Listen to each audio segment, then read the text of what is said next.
Aidan O'Connell has first world problems. He has the problem of having a really great receiver and understanding when to force feed him the ball through double teams and when to just go to your other one-on-one matchups that you have because you have this great receiver. Aaron Rodgers navigated through this beautifully. Carr couldn't quite figure it out. They were inefficient at times, and Garoppolo definitely didn't figure it out.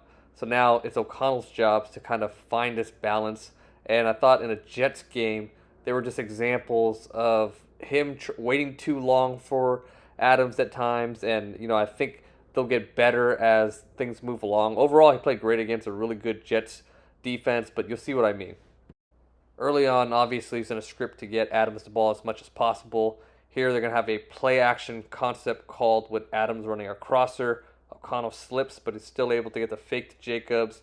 And he does a nice job of climbing the pocket against some pressure and making this throw under duress. Has to get the ball over the linebackers, does. Adams able to run after the catch. But this was a play designed for Adams. It was easy, not many reads. Later on in the game, when you have to read things out and figure out what the defense is doing, I thought he struggled a little bit in this area.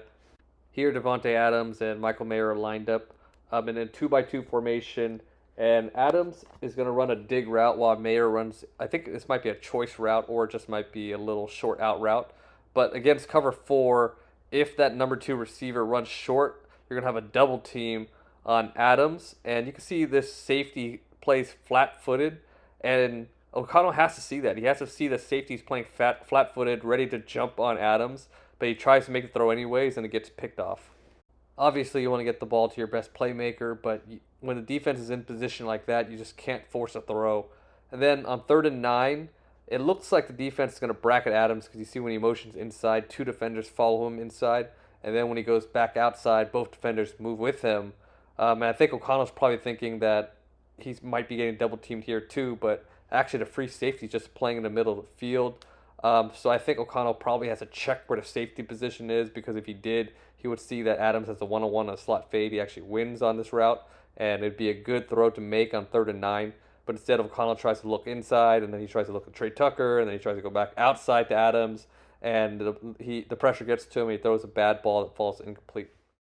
His next play was probably O'Connell's best throw today besides his touchdown pass. Defense is going to be cover 4 towards Adams' side. Adams is going to run a dig route, and you're going to have Trey Tucker in a slot running a through route. So because there's a vertical from the number 2, the outside receiver Adams has a one-on-one, but there is an underneath defender that O'Connell has to beat with a throw because there's nothing holding him. There's no route trying to pull him away. But O'Connell sees that inside defender who actually does a good job of playing in a position where he could defend this pass. But O'Connell anticipates that Adams is going to be in a spot he needs to be. He throws the ball with anticipation and beats him with that throw. Next play, I might be nitpicking a little bit because you have Davante Adams one-on-one with Sauce Gardner in man coverage. And in these one-on-one situations, of course, you want to go to Adams and give him a chance.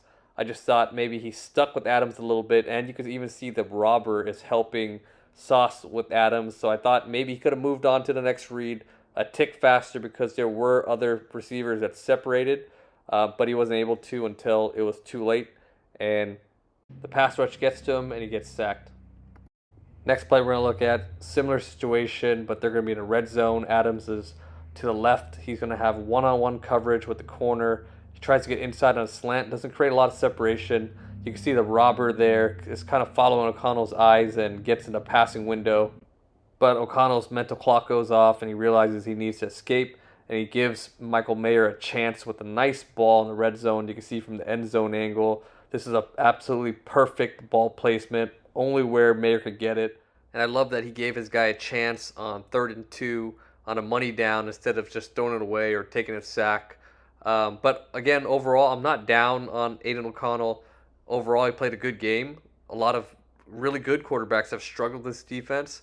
I just think that learning how to balance when to force feed Adams and when to look away is going to be an important progression that we see from him throughout the season and maybe more.